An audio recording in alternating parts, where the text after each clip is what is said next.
तो गाइज कैसे आप लोग। तो गाइज आज जो है वो हम कुछ क्वेश्चंस लेकर आए हैं, क्योंकि अभी तक मैंने थ्योरी काफ़ी ज़्यादा पढ़ा चुका हूँ और मैंने गति पढ़ाना शुरू किया था और गति मैंने पढ़ा दी। तो मैंने सोचा कि जो मात्रक और बीमा का जो चैप्टर है मैं उसका कुछ क्वेश्चंस आप लोग के साथ में डिस्कस कर दूँ।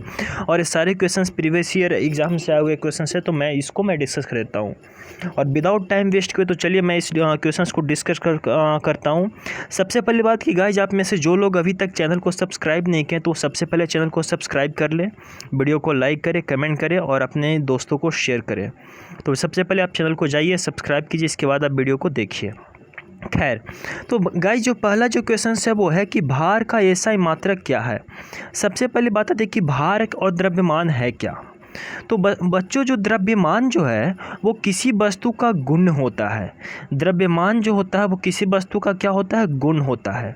और ये गुण आता कहाँ से है, तो गुण जिस वस्तु से, जिस पदार्थ से वह कोई चीज़ बना हुआ होता है, इसी पदार्थ के कारण वो उसमें जो है वो द्रव्यमान आती है। आपको पता होगा कि द्रव्यमान के कारण ही जड़त्व, आपने पढ़ा होगा गति में जड़त्व, तो जड़त्व जो है वो क्या द्रव्यमान के कारण ही आता है। खैर, अभी हम जड़त्व के बारे में डिस्कस नहीं करेंगे। तो भार है क्या, तो भार होता है क्या बच्चों की, जैसे मान लीजिए कि ये है अर्थ, ये हो गई अर्थ। अगर कोई ऑब्जेक्ट को ऊपर से आप छोड़ो तो सीधा नीचे की तरफ गिरती है, पृथ्वी की तरफ। क्यों, तो क्योंकि इसके ऊपर पृथ्वी एक फोर्स लगाती है और उस फोर्स को हम कहते हैं mg फोर्स। और ये जो mg फोर्स जो होता है, mg बल जो होता है, इस mg बल की दिशा इसकी आप ध्यान रखिएगा कि mg बल की दिशा हमेशा पृथ्वी की केंद्र की ओर। चाहे तो आप इसे पॉइंट बना के लिख लिए कि mg बल यानी कि गुरुत्व बल की दिशा हमेशा पृथ्वी के केंद्र की ओर होती है और इसलिए इसे केंद्रीय बल कहा जाता है।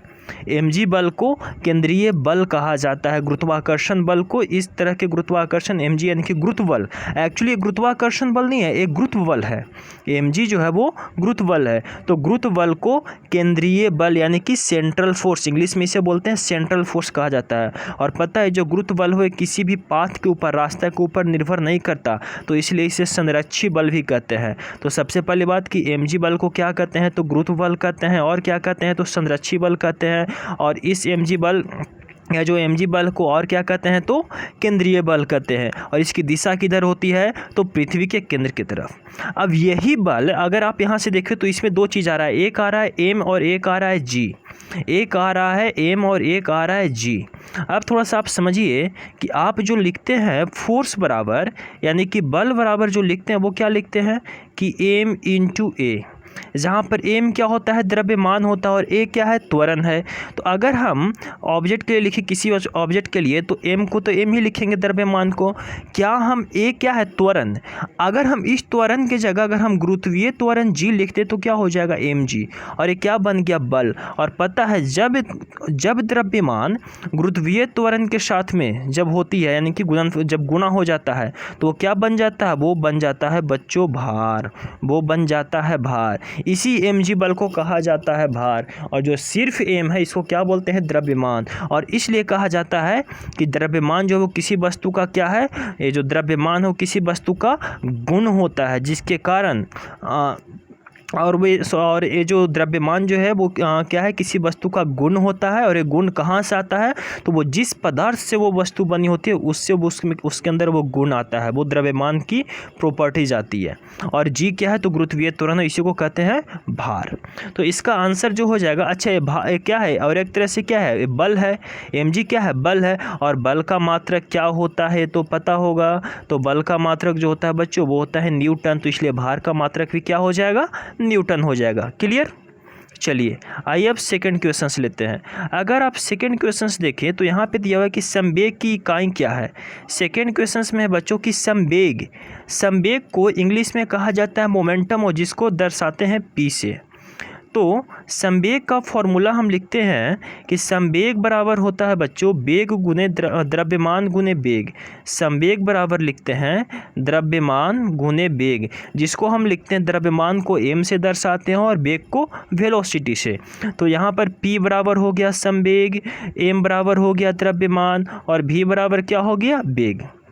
तो अब हमें इसका इकाई पूछ रहा है। तो आप एक बात हमेशा हमेशा हमेशा के लिए आप अपने दिमाग में अटा कर रख लीजिए कि जब भी अगर आपसे कोई मात्रक और बीमा की बात करे, जब भी आपसे अगर कोई मात्रक और बीमा की बात करे, तो सबसे पहले तो कि आप मात्रक और बीमा रटे नहीं।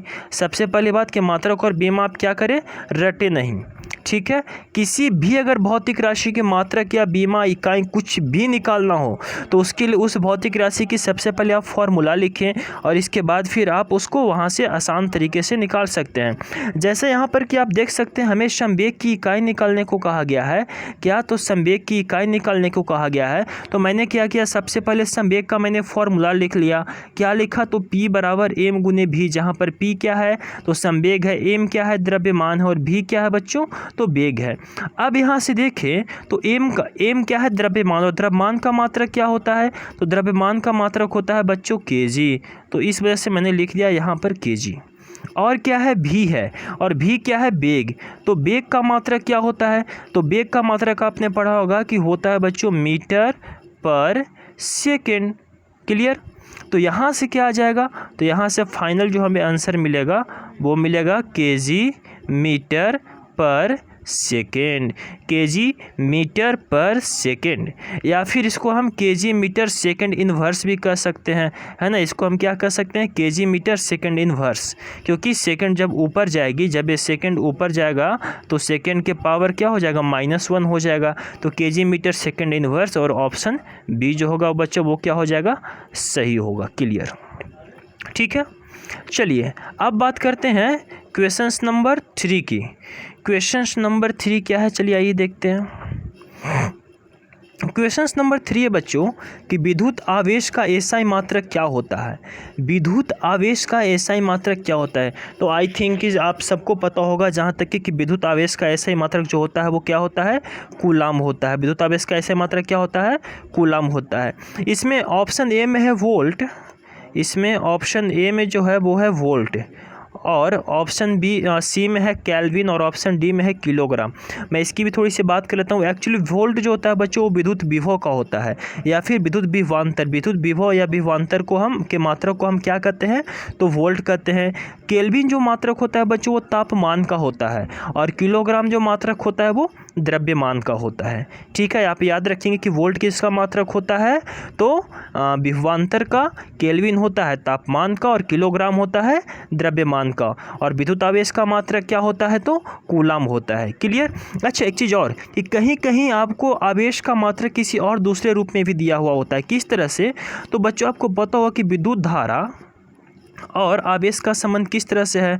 तो हम पढ़ते हैं कि विद्युत धारा बराबर आवेश बटा टाइम, यानी कि Q/T, जहाँ पर Q क्या है, ये है आवेश, Q जो है वो क्या है, तो Q है आवेश, और टाइम क्या है, तो टाइम जो है वो समय है। Q आवेश और टाइम समय, और I क्या है, विद्युत धारा। तो अगर हम यहाँ से Q बराबर लिखें तो क्या हो जाएगा, तो Q बराबर होगा बच्चों I गुने T, और I क्या है, विद्युत धारा। तो विद्युत धारा का मात्रक क्या होता है, तो विद्युत धारा का मात्रक होता है एम्पियर, और टाइम का मात्रक क्या होता है, तो टाइम का मात्रक होता है सेकेंड, और इस वजह से कहीं कहीं आपको एम्पियर सेकेंड मिलेगा। तो अगर आपको मात्रक में एम्पियर सेकेंड मिलता है तो भी आप क्या समझेंगे कि विद्युत आवेश की ही बात हो रही है। अगर आपको कहीं भी अगर मिल जाए एम्पियर सेकेंड तो उससे आप क्या समझेंगे कि विद्युत आवेश की ही बात हो रही है। ठीक है बच्चों, बहुत ही इजी क्वेश्चंस। खैर, अब नेक्स्ट क्वेश्चंस देखते हैं। चलिए देखिए नेक्स्ट क्वेश्चंस क्या है कि प्रतिरोध का एसआई मात्रक क्या है। तो प्रतिरोध का एसआई मात्रक ऑप्शन ए में है कूलाम, ऑप्शन बी में है ओम, ऑप्शन सी में है जूल, ऑप्शन डी में है न्यूटन। तो प्रतिरोध का जो एसआई मात्रक होता है बच्चों वो होता है ओम। प्रतिरोध का एसआई मात्रक क्या होता है, ओम। और इसमें कूलाम है तो कूलाम किसका मात्रक होता है, तो अभी जस्ट मैंने ऊपर वाले क्वेश्चन से बताया कि कूलाम जो होता है वो विद्युत आवेश का मात्रक होता है। एक सही, कहीं ना कहीं कुछ मिस प्रिंटिंग है जो यहाँ पर है। इसके बाद है जूल, और जूल किसका मात्रक होता है बच्चों, तो जूल जो होता है वो कार्य का मात्रक होता है ना। कार्य का मात्रक क्या होता है, जूल। और न्यूटन जो है वो मात्रक होता है बल का। अगर हम प्रतिरोध के बारे में बात करें, प्रतिरोध, तो इसको हम प्रतिरोध को लिखते हैं, प्रतिरोध का जो है फॉर्मूला हम कुछ इस तरह से लिखते हैं कि R बराबर रो एल बटा ए। जहाँ पर आर क्या है तो प्रतिरोध है, रो क्या है तो इस रो को बच्चों हम कहते हैं प्रतिरोधकता, और ये एल क्या है तो एल है लंबाई, और ए क्या है तो ए है क्षेत्रफल। अगर आप यहाँ से इस रिलेशन से देखें, इस रिलेशन को अगर आप ध्यान से देखें तो आपको यहाँ से दिखाई देगा कि आई जो है वो लंबाई का समानुपाती है और आर जो है वो क्षेत्रफल का व्युत्क्रमानुपाती क्रमानुपाती है। यानी कि आई जो है वो लेंथ का डायरेक्टली प्रोपोर्शनल है, और सॉरी आर जो है वो लेंथ का डायरेक्टली प्रोपोर्शनल है, और यहाँ पर आर जो है वो एरिया का इन्वर्सली प्रोपोर्शनल है। तो कहीं ना कहीं इसके बीच में तो कोई रिलेशन होगी ही होगी। तो जी हाँ, रिलेशन है। जब ये डायरेक्टली प्रोपोर्शनल हो रहा है तो इसका मतलब कि अगर किसी चालक की लंबाई बढ़ेगी तो उसका प्रतिरोध भी क्या होगा, बढ़ेगा। अगर किसी चालक की लंबाई बढ़ती है तो उसका प्रतिरोध भी क्या होगा, बढ़ेगा, क्योंकि रेजिस्टेंस जो है, प्रतिरोध जो है वो लंबाई का समानुपाती होता है। दूसरे केस में क्या है कि R is inversely proportional to A. इसका मतलब क्या हुआ, तो इसका मतलब उल्टा हो जाएगा कि अगर क्षेत्रफल बढ़ती है तो प्रतिरोध क्या होगी, घटेगी, और अगर क्षेत्रफल घटेगी तो प्रतिरोध क्या होगी, बढ़ेगी। तो इस बात को आप ध्यान में रखेंगे कि क्षेत्रफल बढ़ने से प्रतिरोध क्या होता है तो घटता है, और क्षेत्रफल घटने से प्रतिरोध क्या होता है तो बढ़ता है, और लंबाई बढ़ने से प्रतिरोध बढ़ेगा और लंबाई घटने से प्रतिरोध क्या होगा, घटेगा। क्यों, तो क्योंकि प्रतिरोध जो होता है वो लंबाई का समानुपाती होता है और क्षेत्रफल का व्युत्क्रमानुपाती। अब बात करते हैं इसमें जो आपको रो दिख रहा है, जिसको मैंने बोला प्रतिरोधकता, कि प्रतिरोधकता क्या होता है। तो बच्चों अगर प्रतिरोधकता के बारे में बताएं तो प्रतिरोधकता जो है वो किसी भी वस्तु के ऊपर वस्तु किस पदार्थ से बनी हुई होती है इसके ऊपर निर्भर करता है। प्रतिरोधकता जो है वो किस पदार्थ से वो चालक बना हुआ होता है इस बात पर निर्भर करता है, और अलग अलग चालक का प्रतिरोधकता जो होता है वो अलग अलग होता है। क्यों, तो क्योंकि अलग अलग चालक हो सकता है। अगर अलग अलग पदार्थ का बना हुआ हो तो अलग अलग पदार्थ का बना हुआ होगा तो उसका प्रतिरोधकता क्या होगा, तो अलग अलग होगा। क्यों, तो क्योंकि प्रतिरोधकता जो होता है वो किसके ऊपर, तो पदार्थ के ऊपर निर्भर करता है, और प्रतिरोध जो है वो लंबाई और क्षेत्रफल के ऊपर निर्भर करता है। थोड़ी सी इसको और हम डिस्कस करना चाहेंगे प्रतिरोध को। अगर आप प्रतिरोध के बारे में आपको हम बताएं तो आप ऐसा समझें कि टेम्परेचर बढ़ने से बच्चों, टेम्परेचर बढ़ने से यानी कि तापमान बढ़ने से भी प्रतिरोध जो होता है वो क्या होता है, बढ़ता है। तापमान बढ़ने से प्रतिरोध क्या होगा, बढ़ेगा। ठीक है, इस बात को भी आप ध्यान में हमेशा हमेशा अटाकर रखेंगे। खैर, तो ये तो हो गया कि प्रतिरोध का मात्रक क्या होता है, तो ओम होता है। एक चीज़ और बता दी इसमें, हाँ एक चीज़ और बता दें कि प्रतिरोध का मात्रक सिर्फ ओम ही नहीं, आपको एक चीज़ और याद रखना पड़ेगा। जैसे बच्चों हम पढ़ते हैं ओम्स लॉ में पढ़ते हैं, ओम्स लॉ में हम पढ़ते हैं क्या कि V = I गुने R, जहाँ पर V क्या है तो विभवांतर है, I क्या है तो विद्युत धारा है, और R क्या है तो रेजिस्टेंस यानी कि प्रतिरोध है। तो अगर हम यहाँ से R बराबर लिखें तो क्या मिलेगा, तो V/I मिलेगा, जहाँ पर V क्या हो गया, विभवांतर, और R क्या हो गया, विद्युत धारा। तो विभवांतर का मात्रक क्या होता है, तो विभवांतर का मात्रक होता है बच्चों वोल्ट, विभवांतर का मात्रक होता है वोल्ट, और आई क्या है, विद्युत धारा, और विद्युत धारा का मात्रक होता है बच्चों एम्पियर।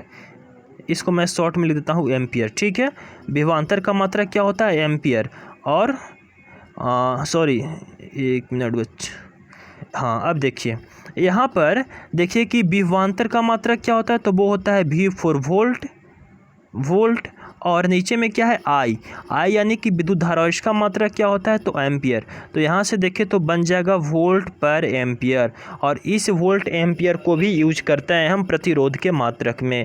तो प्रतिरोध का मात्रक में आपको ओम भी मिल सकता है और साथ साथ क्या मिल सकता है, तो वोल्ट पर एम्पियर भी मिल सकता है। क्लियर बच्चों, चलिए अब बात करते हैं नेक्स्ट क्वेश्चंस के बारे में।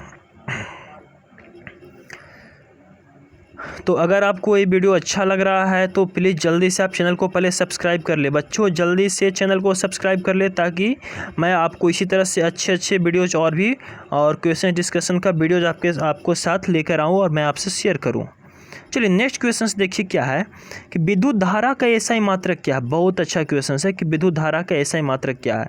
पता होगा कि जो विद्युत धारा जो है वो 7 मूल भौतिक राशि यानी कि 7 फंडामेंटल यूनिट्स होते हैं, और उन 7 मूल भौतिक राशियों में से एक विद्युत धारा भी मूल भौतिक राशि है, जिसकी मात्रा क्या होती है, एम्पियर होती है। और एक सबसे मज़े की बात क्या है, सो मैं बताता हूँ कि सबसे मज़े की बात यह है बच्चों कि जितनी भी मूल भौतिक राशि, अपने नोट्स में लिख ले, सबसे पहले जल्दी से पॉइंट बना के लिखिए अपने नोट्स में कि जितनी भी मूल भौतिक राशियाँ वो सभी क्या है, अदिश राशि हैं।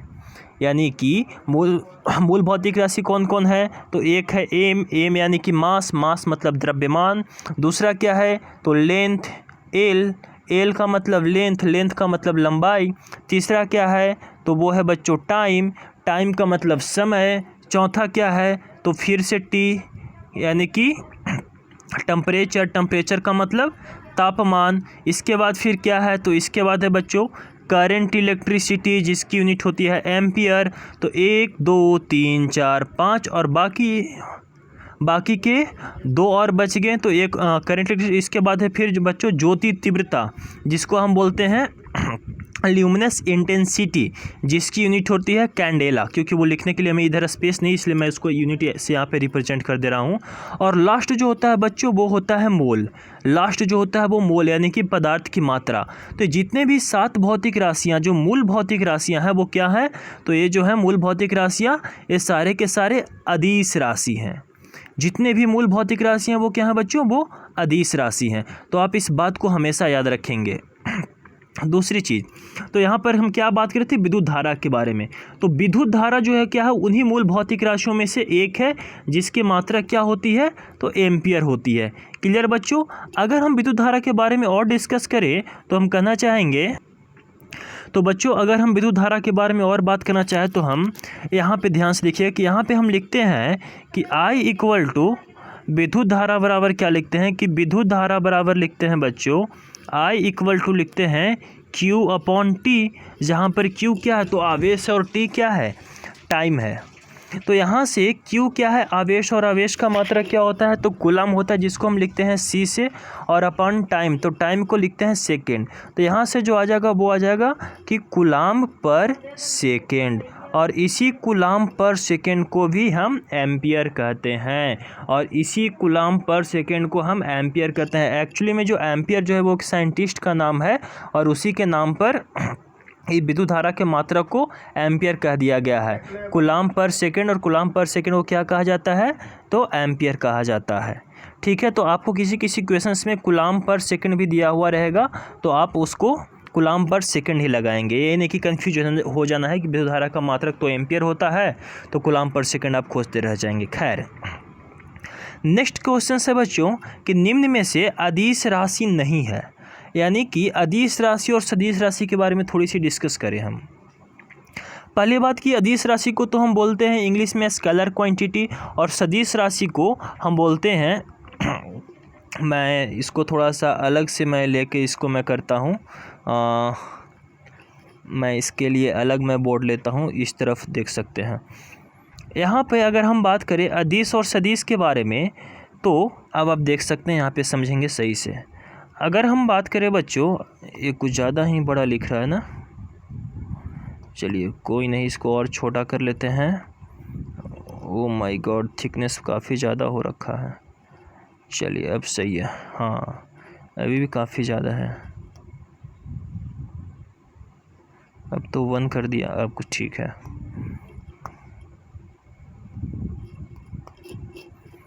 चलिए, तो सबसे पहले हम अदिश और सदिश के बारे में डिस्कस कर देते हैं कि एक्चुअली अदिश राशि और सदिश राशि है क्या। तो बच्चों अगर हम लिखें अदिश राशि, क्या लिखें अदिश राशि, जिसको अदिश, और दूसरा लिखते हैं सदिश।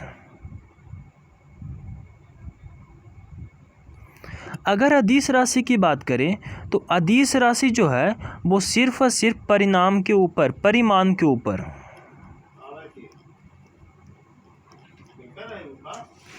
परिमाण के ऊपर निर्भर करता है, लेकिन सदिश जो राशि जो है वो सिर्फ परिमाण के ऊपर ही नहीं, सिर्फ और सिर्फ परिमाण के ऊपर ही नहीं, साथ साथ दिशा के ऊपर भी निर्भर करती है, परिमाण और दिशा। तो वैसी भौतिक राशि जिसके पास में वह सीट बहुत ज़्यादा ही ये गाढ़ा इंक आ रहा है।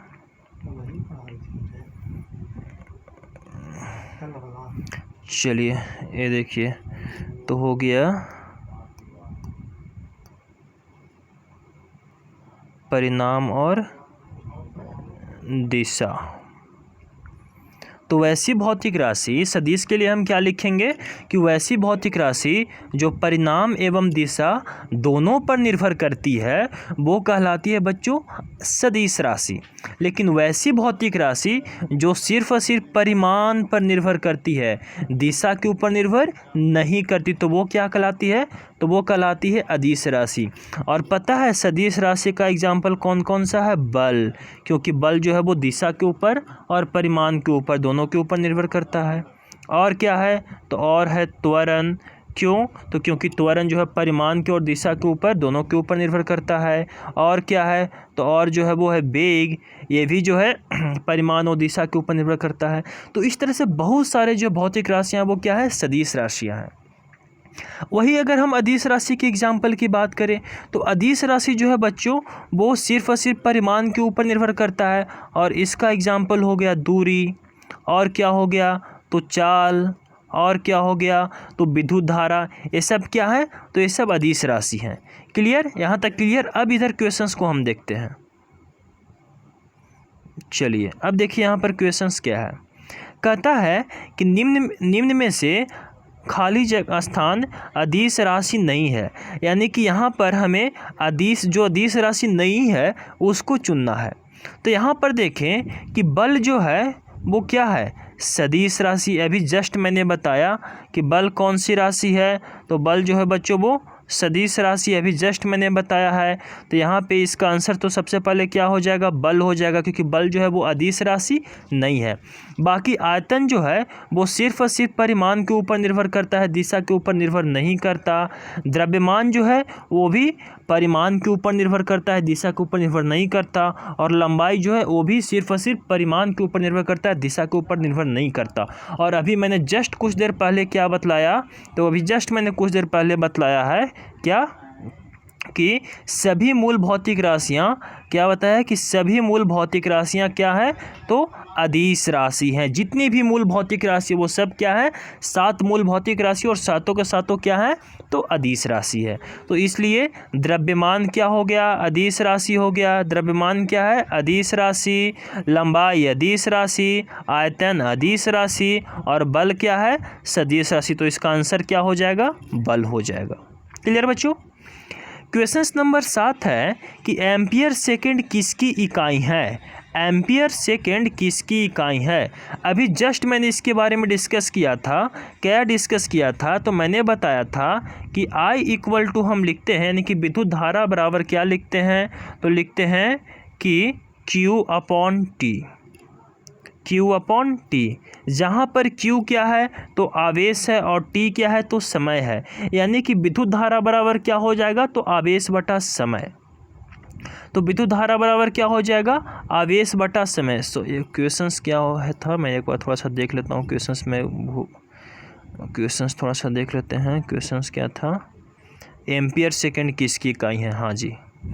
तो अगर हम यहाँ से बच्चों Q बराबर लिखें, Q बराबर तो क्या लिखेंगे, तो लिखेंगे कि I गुने T, यानी कि आवेश बराबर विद्युत धारा गुने समय। और विद्युत धारा का मात्रक क्या होता है, तो एम्पियर होता है, और समय का मात्रक क्या होता है, तो सेकंड होता है। तो यहाँ से क्या बन जाएगा, तो यहाँ से बन जाएगा एम्पियर सेकंड, और यही बन जाएगा किसका मात्रक, तो Q बराबर आया है, यानी कि आवेश का मात्रक। तो एम्पियर सेकंड किसकी मात्रक हो जाएगी, तो एम्पियर सेकंड जो है वो किसकी मात्रक हो जाएगी, तो आवेश की मात्रक हो जाएगी। बाकी अगर बात करें शक्ति, तो शक्ति की मात्रक होती है वाट। वोल्टेज किसकी मात्रक होती है, तो अभी जस्ट मैंने बतलाया था कि वोल्टेज जो होता है वो विभवांतर का मात्रक होता है। और ऊर्जा, तो ऊर्जा का मात्रक जो होता है बच्चों वो जूल होता है। खैर, नेक्स्ट बात करते हैं। नेक्स्ट क्वेश्चन जो है क्वेश्चन नंबर 8 कि दबाव की एसआई यूनिट क्या है, एसआई इकाई क्या है। एसआई इकाई यानी कि अंतर्राष्ट्रीय इकाई दबाव की क्या है। तो सबसे पहले हम बात करते हैं कि दबाव है क्या। तो देखिए, अगर किसी भी क्षेत्रफल पर लंबवत बल लगाया जाता है तो वह दाब कहलाता है या फिर दबाव कहलाता है। किसी भी क्षेत्रफल के लंबवत अगर कोई बल लगती है तो वो क्या कहलाती है, दबाव कहलाती है या दाब कहलाती है। और इस वजह से हम प्रेशर इक्वल टू लिखते हैं, यानी कि दाब बराबर, दाब को हम पी से दर्शाते हैं और प्रेशर इक्वल टू लिखते हैं बच्चों कि perpendicular force upon area. Perpendicular force का मतलब होता है लंबवत बल, तो लंबवत बल बटा क्षेत्रफल क्या होता है, दाब होता है। तो यहाँ से अगर देखें तो आपको क्या मिल जाएगा, इसका मात्रक क्या मिलेगा, तो फोर्स है, फोर्स यानी कि बल है, और बल का मात्रक क्या होता है, तो वो होता है न्यूटन, तो न्यूटन लिख दिए। बटा में क्या है, क्षेत्रफल है, और क्षेत्रफल का मात्रक क्या होता है, तो वो होता है मीटर स्क्वायर। तो यहाँ से आ जाएगा न्यूटन पर मीटर स्क्वायर, यानी कि न्यूटन प्रति मीटर स्क्वायर, न्यूटन वर्ग मीटर, है ना, क्या हो जाएगा, न्यूटन प्रति वर्ग मीटर।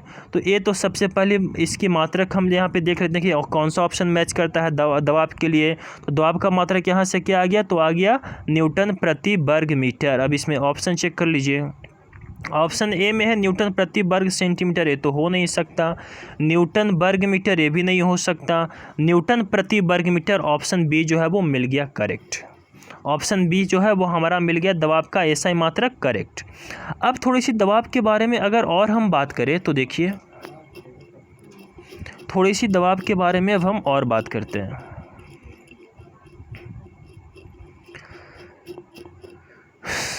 चलिए देखिए, यहाँ पर होता है क्या कि प्रेशर इक्वल टू होता है बच्चों force upon area, force upon area.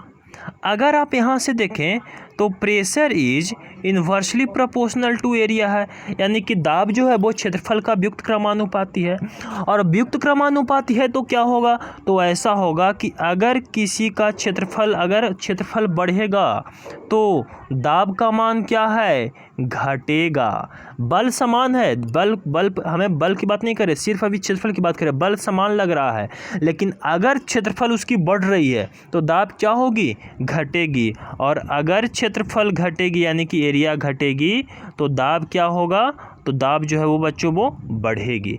और यही कारण तो है, यही कारण तो है कि गाड़ी के आजकल बाइक का जो टायर जो होता है वो काफ़ी मोटा मोटा होता है, काफ़ी चौड़े चौड़े टायर होते हैं। क्यों तो क्योंकि इसके क्षेत्रफल बड़ा और क्षेत्रफल ज़्यादा, तो प्रेशर क्या हो जाएगा, क्षेत्रफल अगर ज़्यादा होगा तो प्रेशर यानी कि दाब क्या हो जाएगा, कम हो जाएगा।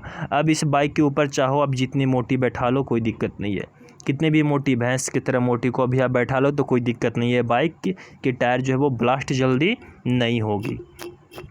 वही अगर हम बात करें थोड़ी सी, अगर दबाव के बारे में बात करें थोड़ी सी, अगर हम द्रव को लेकर कि द्रव में दबाव को किस तरह से हम मापते हैं, तो द्रव में है वो दबाव का कुछ अलग केस बनता है। जैसे मैं आपको ही बतलाता हूँ। जैसे अभी मैंने क्या लिखा था कि pressure equal to force upon area लिखा था, यानी कि दबाव बराबर क्या लिखा था, तो बल बटा क्षेत्रफल। लेकिन इसी को अगर हम द्रव के केस में देखें तो द्रव के लिए हम लिखते हैं कि दाब बराबर रो जी एच, जहाँ पर रो क्या है, इसको हम पढ़ते हैं बच्चों रो। तो रो जो है वो द्रव का घनत्व है, जी क्या है तो गुरुत्वीय त्वरण है, और एच क्या है तो ऊंचाई, यानी कि द्रव की ऊंचाई यानी कि गहराई क्या है, द्रव कितनी गहराई तक द्रव है, कितनी गहराई में। जैसे मान लीजिए कि ये कोई जार है और इस जार में इस तरह से द्रव भरा हुआ है, तो यहाँ पर प्रेशर कुछ और, यहाँ पर गहराई में कुछ और जितनी ज़्यादा गहराई में आप जाओगे प्रेशर बढ़ेगा।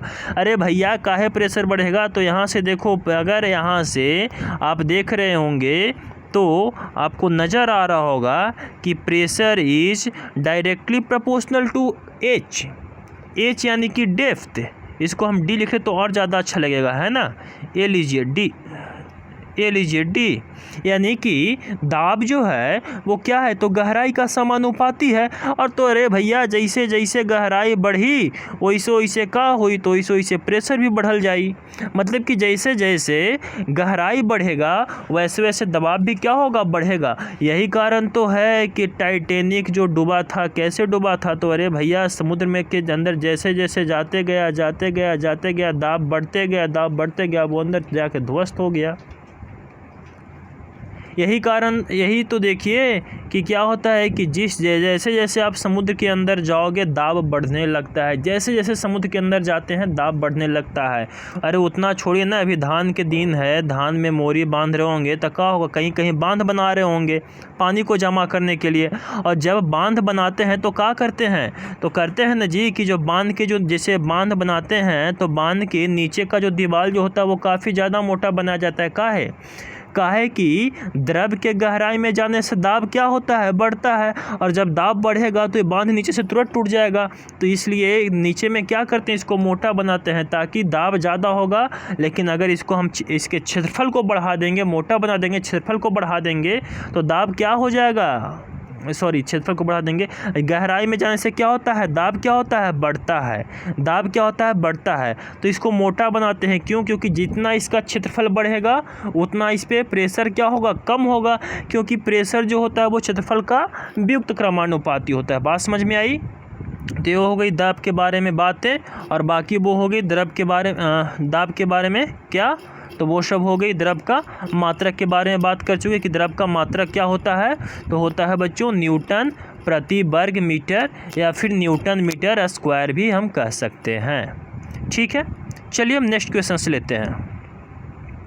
नेक्स्ट क्वेश्चन क्या है कि दाब का एसआई मात्रक क्या है। फिर से वही क्वेश्चन यार, दाब का एसआई मात्रक क्या है।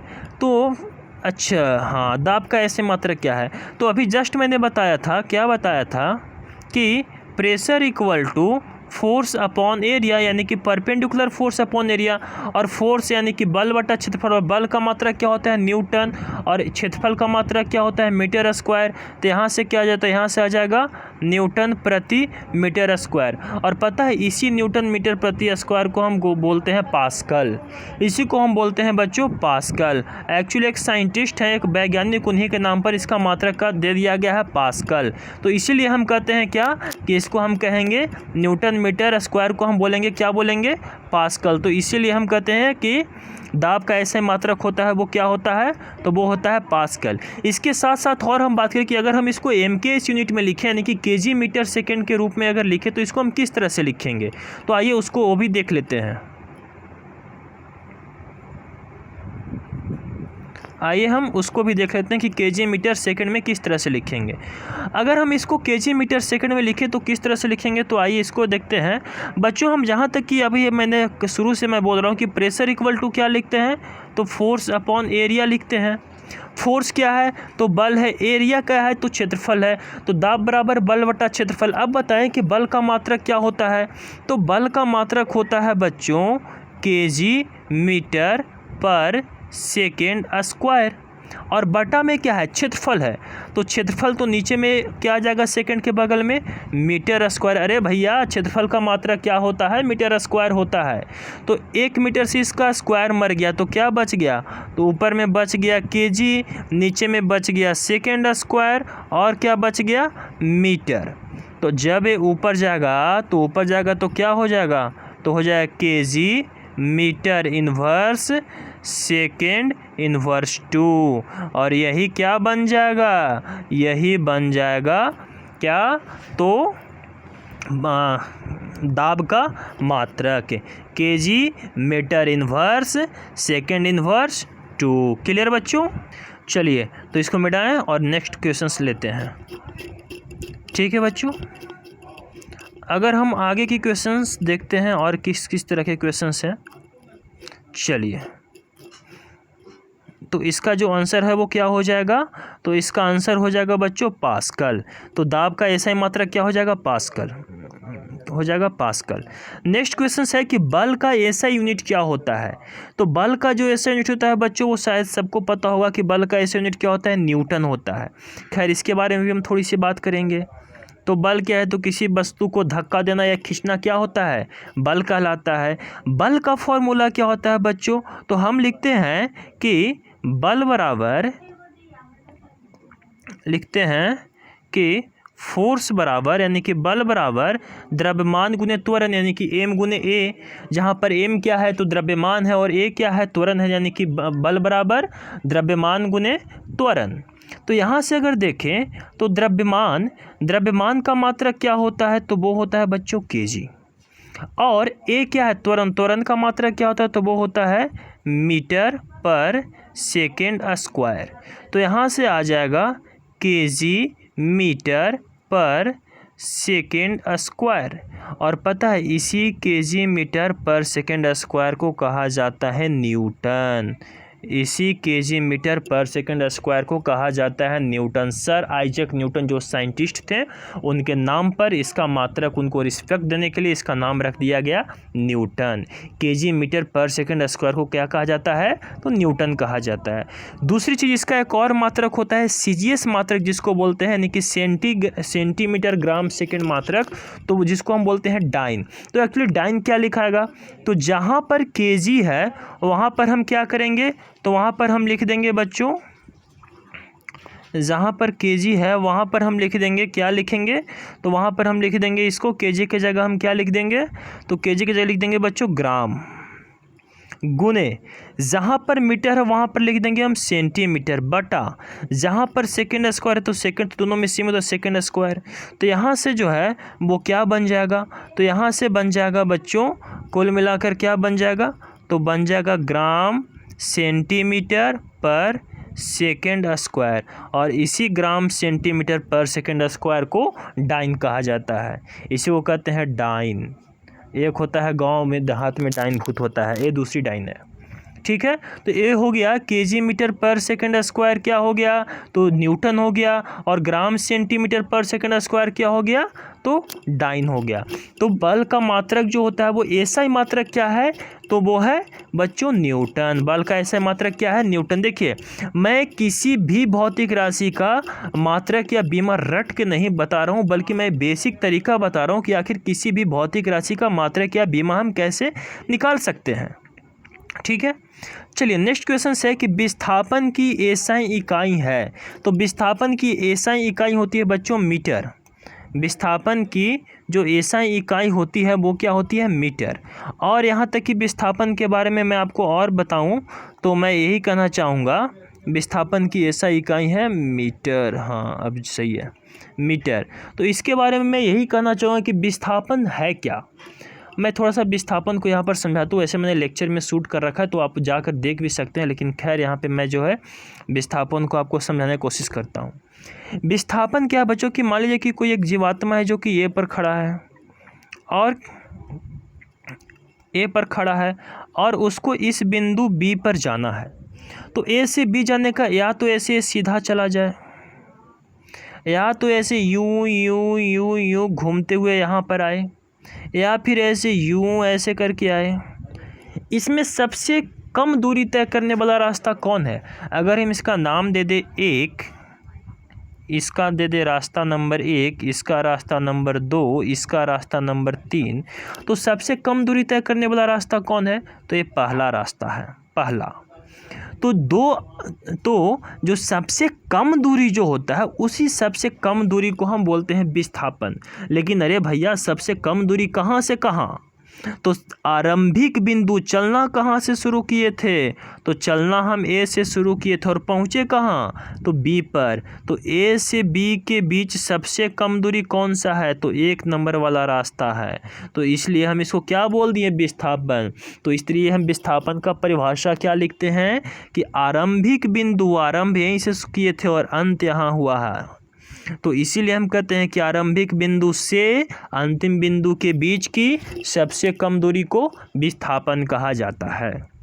अच्छा, तो जहाँ तक आप इससे समझ रहे होंगे कि विस्थापन क्या है, तो एक दूरी का एक छोटा रूप है ना, दूरी का एक छोटा रूप है जिसको हम क्या कहते हैं, विस्थापन कहते हैं। तो क्या दूरी, और दूरी का मात्रक क्या होता है, तो दूरी का SI मात्रक मीटर होता है। तो इस वजह से हम विस्थापन का SI मात्रक भी क्या कहते हैं, मीटर ही कहते हैं।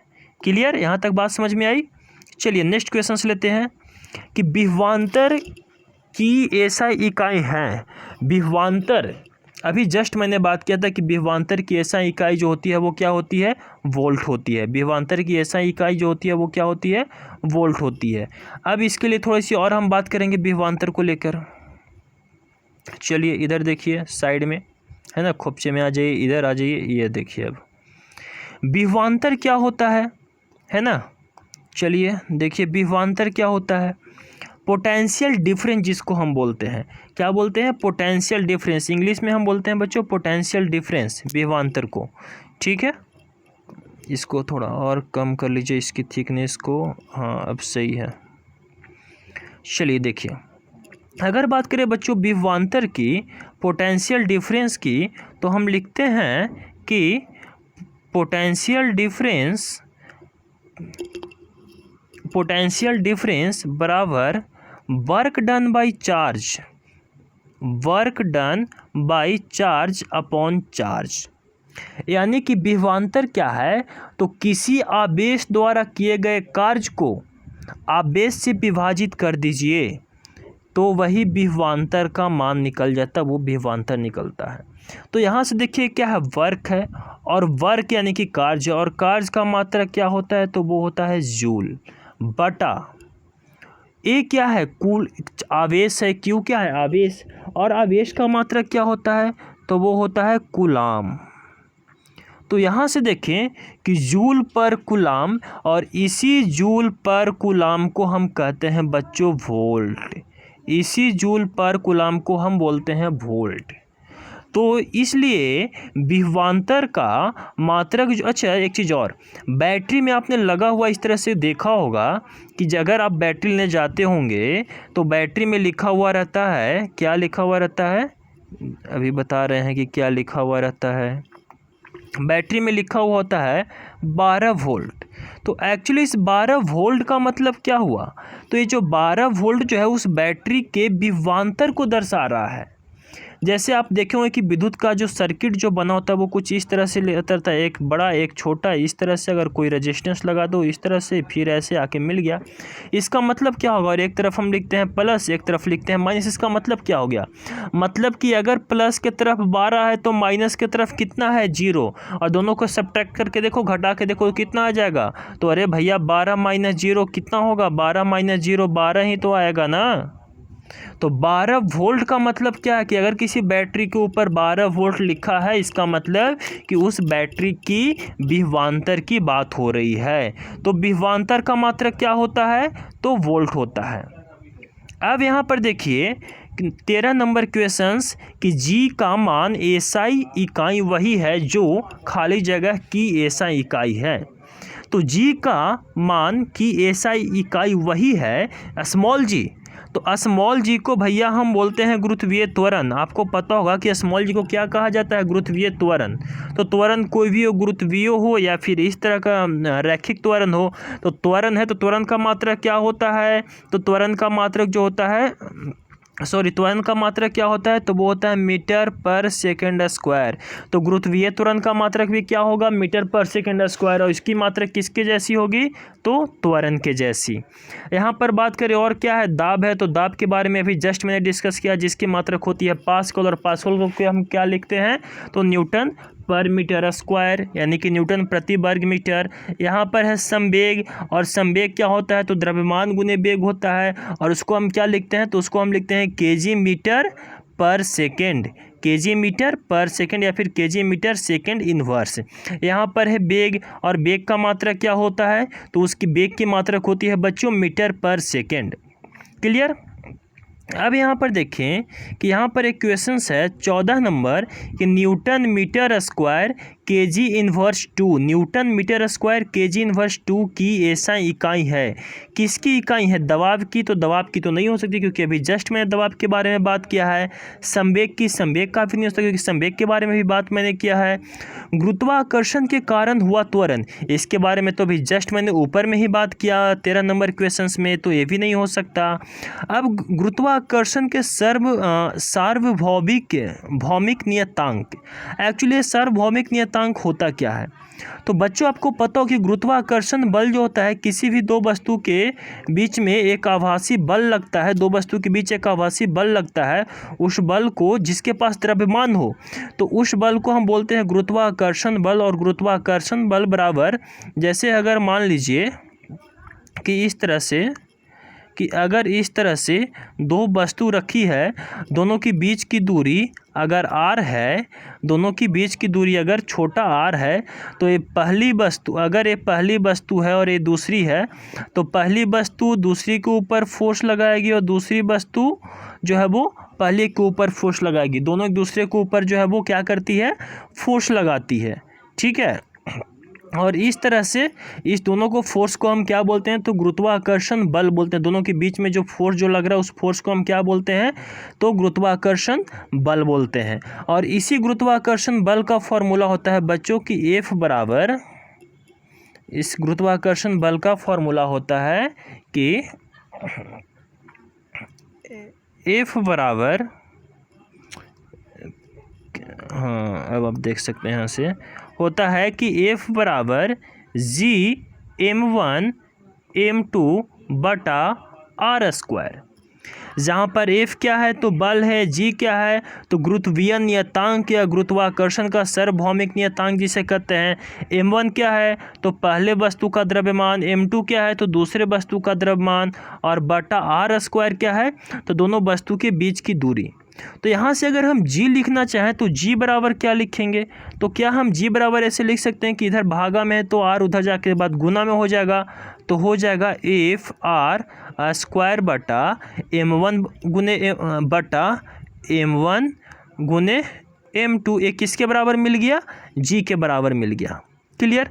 तो अब हम अगर यहाँ से G का अगर मात्रक लिखें तो कैसे लिखेंगे, तो देखिए अगर हम यहाँ से G का मात्रक लिखें तो कैसे लिखेंगे, तो F का मात्रक क्या होता है बच्चों, न्यूटन। F का मात्रक क्या होता है, न्यूटन।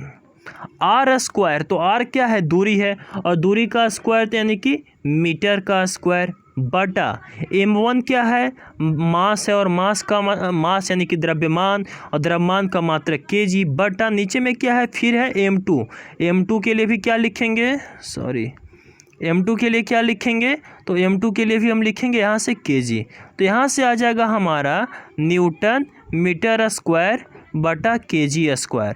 और अब जो है वो फाइनल हमें क्या मिलेगा, तो यहाँ से फाइनल हमें मिल जाएगा कि newton metre square kg inverse, kg गुने kg, तो यहाँ पर kg स्क्वायर और kg इन्वर्स 2।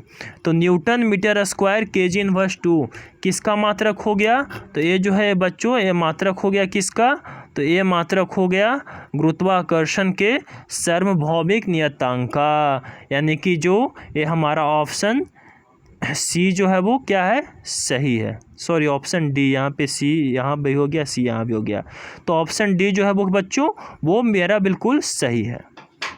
चलिए नेक्स्ट क्वेश्चन से लेते हैं 15 नंबर क्वेश्चन, जो कि आज के लिए लास्ट रहेगा, बाकी हम बात करेंगे नेक्स्ट वीडियो में, ठीक है। तो आइए लेते हैं 15 नंबर क्वेश्चन।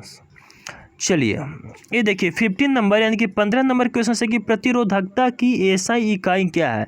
बहुत ही अच्छा क्वेश्चन है कि प्रतिरोधकता की एसआई इकाई क्या है। तो अभी जस्ट मैंने कुछ देर पहले बात किया था प्रतिरोध के बारे में कि प्रतिरोध क्या होता है। तो अगर प्रतिरोध को यानी कि प्रतिरोध को आर से दर्शाते हैं और आर बराबर लिखते हैं बच्चों रो एल बटा ए, जहाँ पर रो क्या है तो प्रतिरोधकता है, एल क्या है लंबाई है, और ए क्या है क्षेत्रफल है। तो हमें प्रतिरोधकता यानी कि रो के बारे में पूछ रहा है, तो रो बराबर क्या लिख सकते हैं, तो लिख सकते हैं आर ए बटा एल, आर गुने ए और बटा क्या हो जाएगा एल।